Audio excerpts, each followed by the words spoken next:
2023-24ನೇ ಸಾಲಿನ ಎಸ್ಎಸ್ಎಲ್ಸಿ ಪರೀಕ್ಷೆ ಫಲಿತಾಂಶ ಮಾರ್ಚ್ 9ರಂದು ಪ್ರಕಟವಾಗಿದ್ದು, ಉಡುಪಿ ಜಿಲ್ಲೆ ಪ್ರಥಮ ಸ್ಥಾನದಲ್ಲಿದೆ.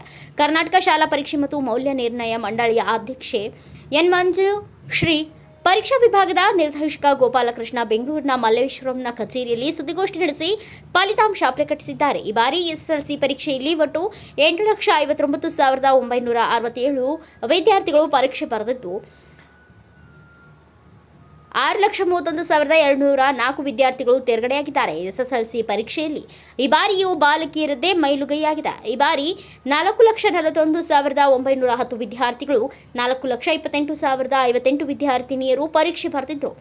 2,87,414 ಮಂದಿ ಬಾಲಕರು ತೇರ್ಗಡೆಯಾಗಿದ್ದು, ತೇರ್ಗಡೆ ಪ್ರಮಾಣ 65.90% ಇದೆ. 3,43,788 ಬಾಲಕಿಯರು ತೇರ್ಗಡೆಯಾಗಿದ್ದು, ತೇರ್ಗಡೆ ಪ್ರಮಾಣ 81.11% ಇದೆ. ಈ ಬಾರಿ 73.40% ವಿದ್ಯಾರ್ಥಿಗಳು ಉತ್ತೀರ್ಣಗೊಂಡಿದ್ದಾರೆ.